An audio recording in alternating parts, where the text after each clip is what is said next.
Langit sore, Jakarta, mulai berwarna jingga ketika mobil sport hitam berhenti mulus di depan sebuah bangunan bergaya kolonial modern. Dari dalamnya keluar seorang pemuda berperawakan tenang, mengenakan kemeja putih sederhana, jam tangan klasik, dan celana jeans. Ia tampak seperti pria biasa. Tidak ada yang menyangka bahwa lelaki bernama Adrian Prasetya itu adalah pewaris tunggal dari salah satu kerajaan bisnis terbesar di Asia Tenggara.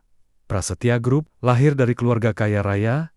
Hidup Adrian jauh dari kata kekurangan. Pendidikan terbaik, fasilitas mewah, dan jaringan bisnis yang luas sudah jadi bagian dari hidupnya sejak kecil. Namun, berbeda dari pengusaha muda pada umumnya yang senang memamerkan kekayaan, Adrian justru tumbuh dengan prinsip ayahnya yang sederhana. Jangan biarkan harta membuatmu lupa siapa dirimu. Setelah menyelesaikan studi bisnisnya di London, Adrian kembali ke tanah air. Bukan untuk memimpin perusahaan besar itu langsung, melainkan untuk belajar menjadi orang biasa. Ayahnya memberi satu syarat untuk menguji kedewasaannya. Jadilah orang kecil sebelum kau jadi pemimpin besar. Di balik wajah tampannya yang kalem, tersimpan ambisi dan kerendahan hati yang jarang dimiliki orang kaya. Ia bisa saja hidup mewah tanpa perlu bekerja, tapi dia memilih jalan berbeda. Menyamar sebagai pria biasa, menyembunyikan identitas aslinya, dan hidup mandiri dari nol. Adrian mulai bekerja sebagai teknisi lepas di sebuah bengkel kecil di pinggiran kota. Di sanalah takdir membawanya bertemu dengan Naila, gadis sederhana yang bekerja sebagai kasir di toko kelontong, yang kelak akan menjadi bagian dari cerita paling pahit dan paling manis dalam hidupnya. Pertemuan pertama Adrian dan Naila terjadi dengan cara yang sangat sederhana, tidak romantis seperti di drama-drama, tapi justru di momen biasa itulah kesan mendalam tercipta. Adrian sedang membeli air mineral di sebuah toko kelontong kecil. Saat itu, ia belum terbiasa hidup pas-pasan. Ia menghitung uang receh dari saku celana jeansnya dengan ragu, hingga terdengar suara lembut dari balik meja kasir. "Gak apa-apa, Mas. Mas, kurang 1.000 juga gak masalah," kata Naila sambil tersenyum ramah. Adrian tertegun, bukan karena uangnya kurang, tapi karena baru kali ini ada seseorang yang menatapnya, bukan dengan pandangan ingin mengambil keuntungan, melainkan dengan tulus membantu. Hari-hari setelahnya, Adrian sengaja sering datang ke toko itu, bukan lagi untuk belanja, tapi untuk melihat senyum Naila, mendengar suara lembutnya, dan merasakan dunia baru yang penuh kesederhanaan. Mereka mulai saling mengenal. Naila ternyata tinggal bersama ibunya dan adik laki-lakinya yang masih sekolah. Ayahnya sudah lama meninggal, dan sejak itu, Naila menjadi tulang punggung keluarga. Ia gadis kuat, penuh kasih, dan terlihat tulus menerima hidup apa adanya. Adrian, yang menyamar sebagai pria pekerja lepas, tidak pernah sekalipun menyebutkan siapa dirinya yang sebenarnya. Ia ingin tahu, apakah cinta Naila benar-benar tulus, bukan karena kekayaan, bukan karena nama besar, hanya karena dirinya sendiri. Setelah beberapa bulan, hubungan mereka semakin dekat. Naila jatuh cinta pada pria sederhana itu, dan Adrian pun merasakan ketulusan yang selama ini ia cari. Namun, yang tidak ia tahu, ketulusan bisa berubah.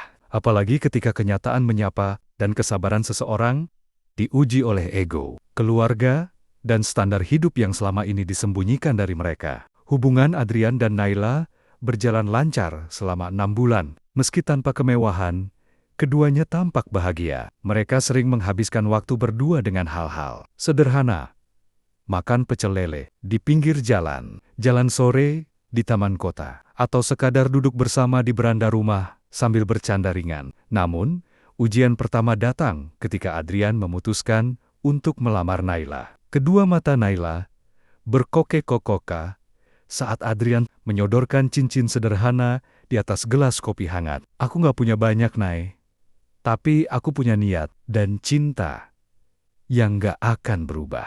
Mau menikah sama aku?" Naila mengangguk pelan, memeluk Adrian dengan erat. Cinta mereka terasa begitu nyata saat itu. Atau setidaknya, begitulah Adrian mempercayainya. Masalahnya datang bukan dari Naila, tapi dari ibunya, Bu Erna. Saat Adrian datang ke rumah untuk melamar secara resmi, penampilannya yang sederhana langsung membuat Bu Erna mengernyit. Celana jeans pudar, sepatu butut, motor tua, dan lamaran tanpa hantaran mewah. Semua itu menciptakan kesan buruk di mata wanita yang sangat memegang gengsi itu. "Kerja apa kamu, Mas Adrian?" tanya Bu Erna dengan nada menyelidik. "Saya, teknisi Bu. Serabutan juga kadang. Penghasilan? Sebulan berapa?" Adrian hanya tersenyum. Ia menahan diri untuk tak membuka identitas aslinya. Ini bagian dari ujian. Ia ingin tahu, jika cinta Naila dan keluarganya tulus, mereka pasti bisa menerima dirinya apa adanya. Namun, sejak saat itu, sikap Bu Erna berubah dingin. Bahkan Naila mulai ikut terpengaruh. "Mas, aku nggak masalah hidup sederhana. Tapi ibu bilang, nanti aku menderita. Kita nggak punya apa-apa kalau menikah nanti. Kamu yakin bisa bahagiain aku?" tanya Naila suatu malam. Adrian menatap Naila lama. "Aku yakin, Nay. Tapi yang lebih penting, kamu yakin nggak sama aku?" Naila tak menjawab. Dan itulah awal retaknya cinta yang selama ini tampak begitu kokoh.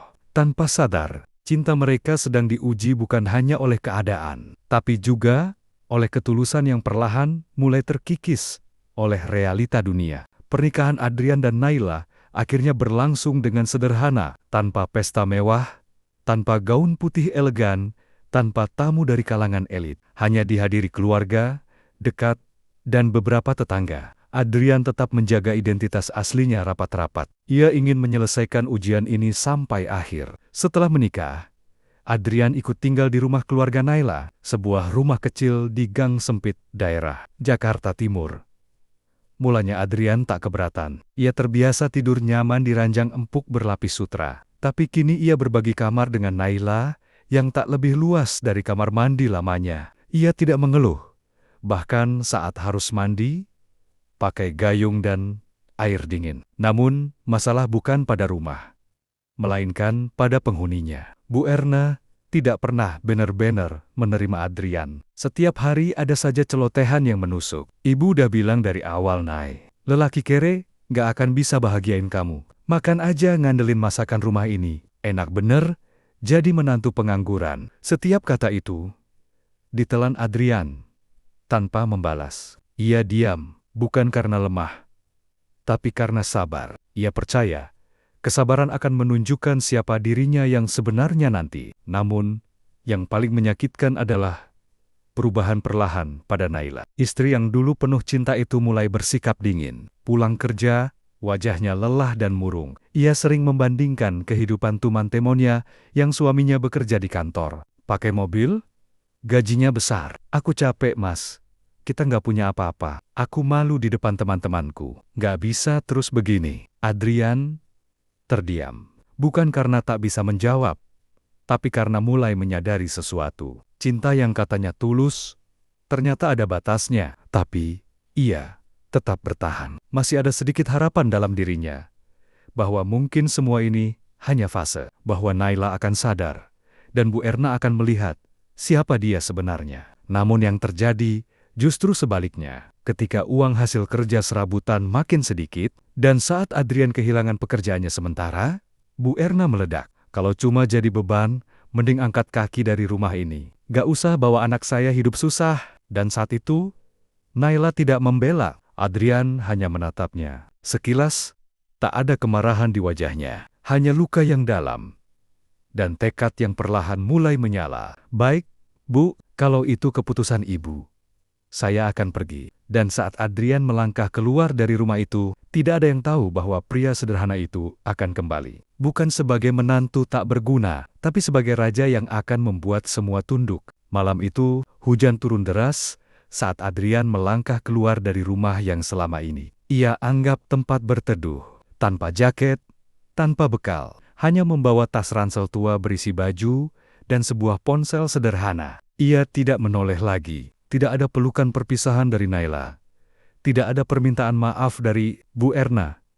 Yang tersisa hanya luka dan janji dalam hati. "Aku akan kembali. Bukan untuk membalas dendam, tapi untuk membuka mata kalian." Beberapa hari setelah kepergiannya, hidup Adrian kembali ke titik paling dasar. Ia menumpang di kamar kos temannya, bekerja serabutan, dan makan seadanya. Tapi di balik itu semua, Perlahan-lahan ia mulai membuka kembali pintu ke dunia lamanya. Ia menghubungi Pak Rudi, tangan kanan ayahnya yang selama ini menjaga dan menjalankan bisnis keluarga. "Pak, saya siap kembali, tapi jangan beritahu siapapun dulu. Saya ingin memulai dari tempat yang paling bawah, dengan nama saya sendiri." Pak Rudi hanya menjawab dengan satu kalimat penuh makna. "Baik Tuan Muda, dunia ini siap melihat siapa Anda sebenarnya." Sementara itu, di rumah Naila, keadaan tidak sebaik yang dikira. Awalnya, Bu Erna dan Naila merasa lega karena telah menyingkirkan beban. Tapi setelah beberapa minggu,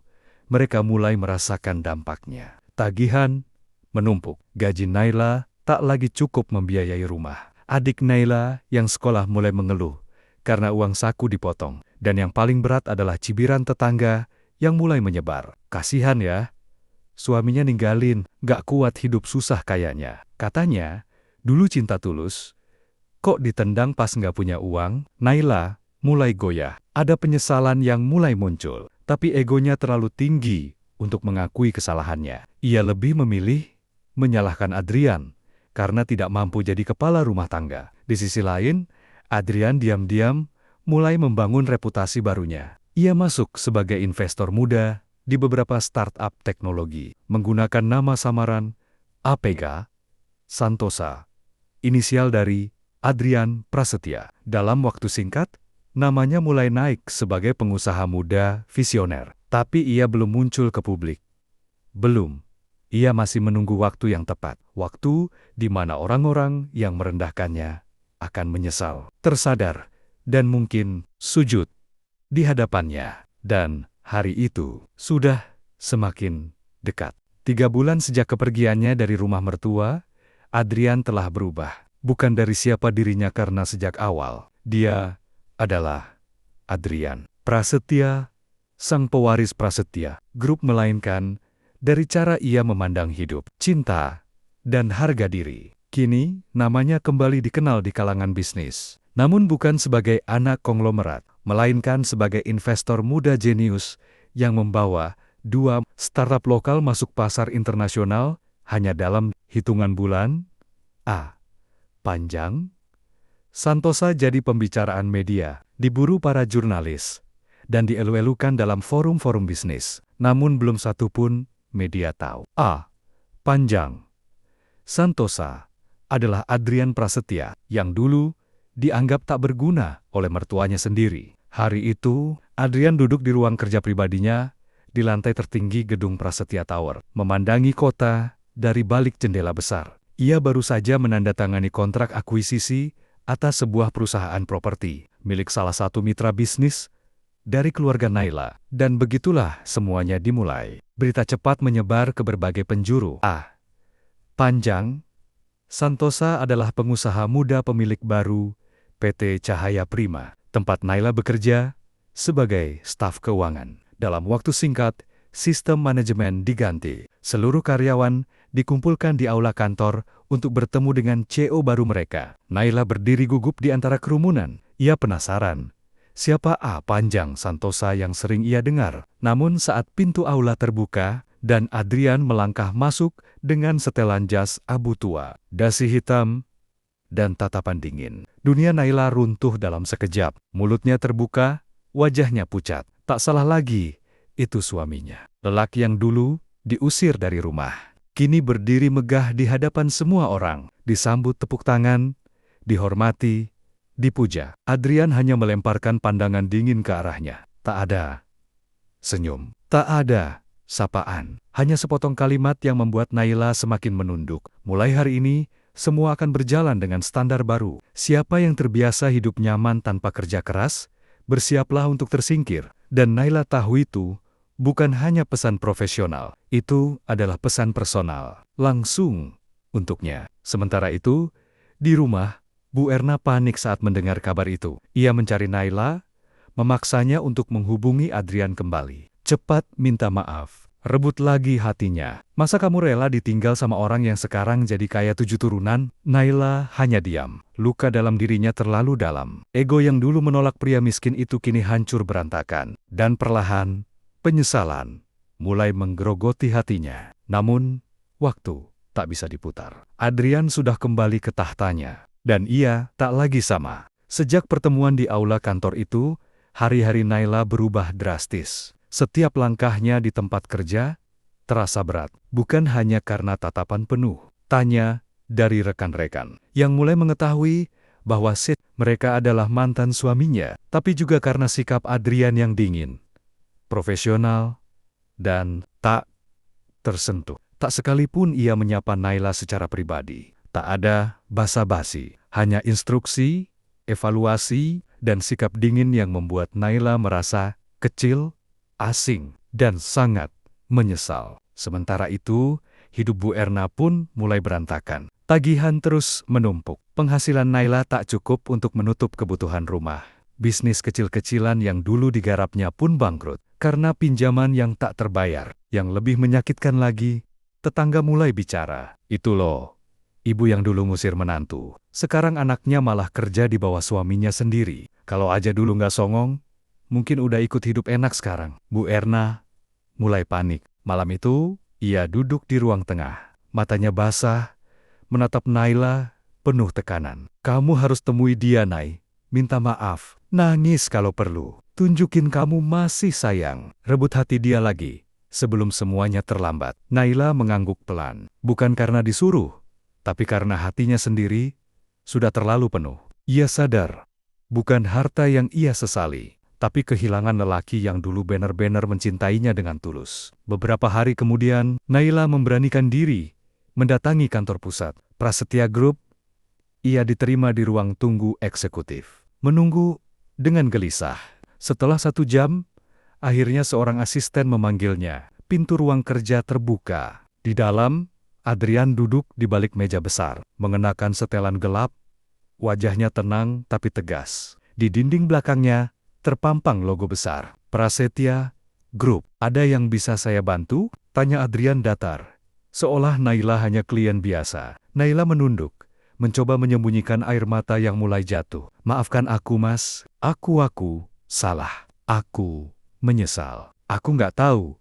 Kamu selama ini menahan semuanya sendirian. Adrian menatapnya lama, lalu berdiri. Ia berjalan mendekat, namun berhenti tepat di hadapannya. Waktu dulu, aku datang ke rumahmu dengan hati yang tulus. Aku cuma minta satu hal, penerimaan. Tapi kalian malah mempermalukanku, merendahkanku, seolah aku tak layak. Naila terisak. Sekarang kamu datang bukan karena cinta, tapi karena tahu siapa aku sebenarnya. Adrian menatap lurus ke matanya. Terlambat, Nay.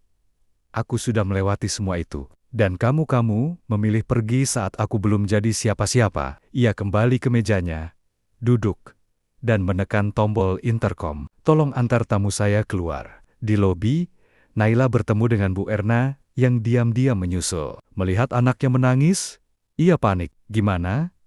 Dia mau terima kamu lagi kan? Naila menggeleng lemah. Kita bukan siapa-siapa lagi di matanya. Bu, kita cuma bayangan dari masa lalu yang dia pilih untuk ditinggalkan. Hari itu, Prasetya Group mengadakan gala dinner besar di Hotel Bintang 5 milik mereka sendiri. Acara tersebut disiarkan langsung ke berbagai media karena akan menjadi malam pengumuman merger terbesar tahun ini. Penggabungan 3 konglomerasi raksasa di bawah kendali satu, nama Adrian Prasetya. Undangan eksklusif dikirim ke tokoh penting, pejabat, pengusaha dan media, termasuk secara tidak langsung ke tangan Naila dan Bu Erna lewat koneksi salah satu mitra yang masih berteman dengan mereka. Undangan itu bukan undangan kehormatan, tapi cukup untuk masuk sebagai tamu biasa. Naila sempat ragu untuk datang, tapi Bu Erna bersikeras, kita harus ke sana. Ini kesempatan terakhir buat balikin semua. Kalau perlu, ibu sujud di depan dia. Malam itu, ballroom mewah, dipenuhi lampu kristal, gaun-gaun mahal, dan suara orkestra. Semua mata tertuju ke arah panggung utama. Tempat Adrian melangkah gagah, mengenakan setelan formal hitam mengilap. Ia berdiri, tersenyum tenang, lalu mulai pidato. Dulu, saya pernah jadi orang yang dianggap tak punya apa-apa, dibuang, diremehkan, bahkan diusir dari rumah. Tapi justru, dari sana, saya belajar Siapa yang benar-benar melihat saya? Dan siapa yang hanya mencintai topeng saya? Suara hadirin mulai berbisik. Tertarik, kamera media menyorot wajah Adrian dengan intens. Hari ini saya berdiri bukan untuk membalas, tapi untuk mengingatkan. Kadang, yang kalian pandang hina hari ini, bisa jadi orang yang kalian hormati besok. Tepuk tangan meledak di ruangan, tapi di sudut belakang ballroom, Naila menangis. Ia tahu, semua kata itu bukan untuk orang banyak, itu untuknya. Setelah acara, Naila dan Bu Erna berusaha menghampiri Adrian. Namun para asisten dan pengawal pribadi segera membentuk pagar tubuh. Mereka bukan lagi siapa-siapa. Kami hanya ingin bicara. Sebentar saja, Bu Erna mulai menangis, memaksa maju. Mas, Adrian, maafkan kami. Ibu, mohon. Adrian akhirnya melirik. Perlahan ia menghampiri mereka, semua mata kini tertuju pada momen itu. Naila tak sanggup berkata apapun. Ia hanya menunduk, lalu berlutut di hadapan Adrian. Disusul oleh ibunya. Tangis mereka pecah di lantai marmer yang dingin. Maafkan kami salah. Kami buta. Adrian terdiam lama. Matanya tak berkedip menatap pemandangan yang dulu hanya ada dalam bayangannya. Dua orang yang pernah menginjak harga dirinya, kini tersungkur di kakinya. Lalu ia berkata pelan, "Maaf, bukan aku yang kalian injak dulu, tapi cinta yang tulus. Dan cinta itu sudah mati." Ia berbalik, melangkah pergi diiringi pengawal dan kamera yang merekam semuanya. Di belakang, Naila menangis dalam diam, dan Bu Erna hanya bisa menunduk, karena saat harga diri diinjak, kebanggaan tak bisa lagi menyelamatkan mereka. Beberapa minggu setelah malam gala yang mengubah segalanya, nama Adrian Prasetya makin bersinar. Ia masuk ke daftar 30 under 30 Asia, diwawancarai media internasional, dan mulai mendirikan yayasan sosial atas nama almarhum ayahnya, sebuah bentuk dedikasi bukan hanya untuk bisnis, tapi juga kemanusiaan. Namun meski hidupnya penuh kemewahan dan kekuasaan, Adrian memilih menjalani hari-harinya dengan tenang. Ia pindah ke rumah pribadi di pegunungan, jauh dari hiruk-pikuk kota. Rumah itu bukan istana megah, tapi hangat, sederhana, dan penuh ketenangan, cerminan jiwanya yang kini damai. Ia telah membuktikan semuanya, bahwa harga diri tak ditentukan oleh materi, bahwa kesabaran bisa mengalahkan kesombongan, dan bahwa orang yang benar-benar kuat bukan yang membalas dendam dengan kemarahan, tapi dengan keberhasilan. Di sisi lain, Naila kembali menjalani hidup sederhana. Setelah kejatuhan mental dan reputasi, ia mengundurkan diri dari pekerjaannya. Ibunya, Bu Erna, jatuh sakit karena tekanan dan rasa bersalah yang tak kunjung hilang. Satu kali, Naila mencoba mengirim surat pada Adrian, bukan untuk memohon kembali, tapi untuk menyampaikan permintaan maaf yang tulus, yang datang dari kesadaran, bukan dari penyesalan karena kehilangan harta. "Maaf, karena dulu kami terlalu buta untuk melihat hatimu. Kini, aku mengerti. Kau bukan lelaki miskin, tapi lelaki berhati paling kaya yang pernah kutemui." Adrian membaca surat itu di beranda rumahnya. Ia tak menjawab, hanya menatap langit senja yang perlahan berubah jingga. Senyum kecil muncul di wajahnya. Ia tahu, tidak semua cerita harus berakhir dengan kembali. Kadang, yang terbaik adalah berpisah dalam damai, dan menang dalam diam.